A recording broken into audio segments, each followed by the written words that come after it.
জানুয়ারি 2006 পাকিস্তানের বিরুদ্ধে করাচিতে থার্ড টেস্টের প্রথম ওভারে ইরফান পাঠানের হ্যাট্রিক, যে হ্যাট্রিক তাকে বিরাট মর্যাদা দিয়েছিল ইন্টারন্যাশনাল ক্রিকেটে। কাকে কাকে আউট করেছিলেন? সালমান বাট, মোহাম্মদ ইউনিস এবং ইউসুফ ইহানা, এই তিনজনকে তিনি আউট করেন।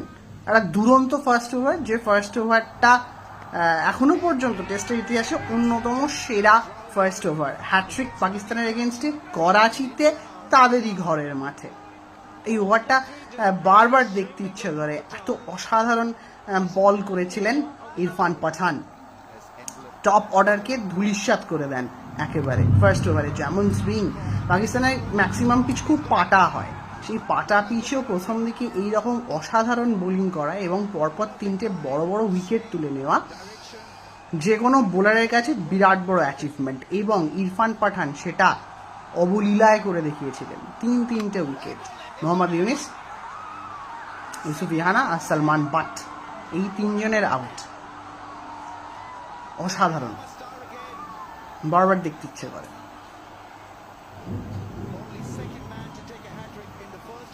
উফ।